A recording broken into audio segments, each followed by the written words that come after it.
L'INS a été mis en place au niveau de la version informatique donc le 5 mai 2021. Il a été déployé sur toutes les admissions, et y compris au niveau des urgences, au niveau du centre de prélèvement aussi, et au niveau du centre d'orthogénie.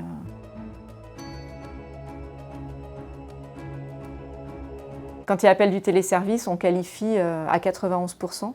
Et après, sur l'ensemble de nos venus patients, effectivement, la qualification globale, urgence comprise, etc., on est autour de 65%.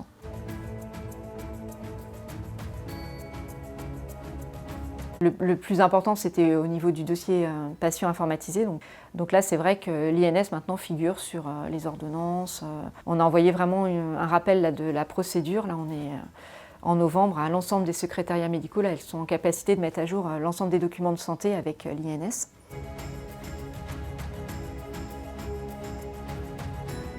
On avait anticipé son arrivée par des actions de communication au niveau de l'établissement, des réunions d'information. Ça a même commencé dès février par un mail de sensibilisation et puis un certain nombre de réunions d'information auprès de l'encadrement du CHU d'Angers.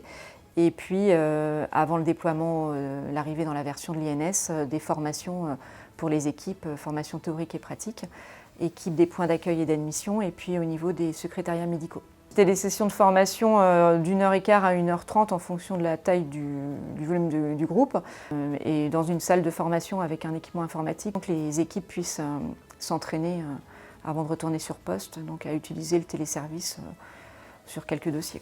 On l'a présenté, moi, en cellule d'identito-vigilance.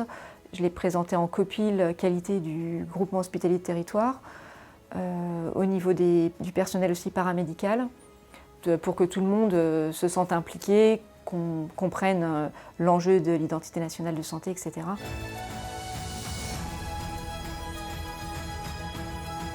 L'organisation en place au niveau des procédures d'accueil, donc c'est qu'elle fasse les mêmes démarches qu'habituellement, c'est-à-dire qu'on complète bien son dossier dans le logiciel, tous les traits stricts d'identité patient, etc., au vu du justificatif d'identité. La deuxième étape pour nous qui est très importante, c'est de conserver une trace de ce justificatif, donc de le scanner. Et puis la troisième étape, une fois que tout est bien complet, et bien là, elles appellent le téléservice INSI.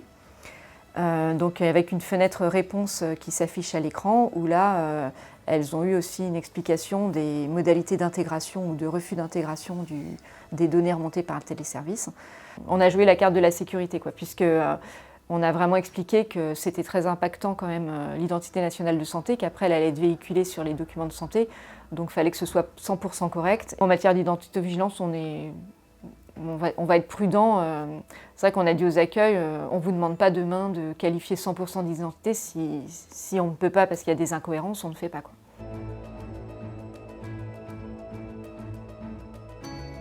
On va avoir deux niveaux de communication.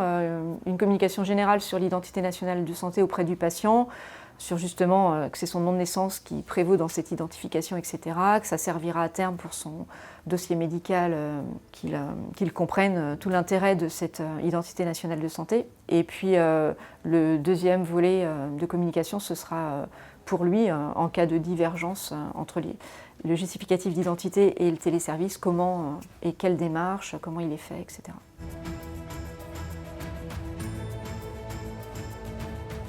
On a fait deux audits qualitatifs, un dès le lancement en juin et un en septembre. En juin, on avait décelé 8% de petits écarts par rapport aux bonnes pratiques, qui est tombé à 4 en septembre.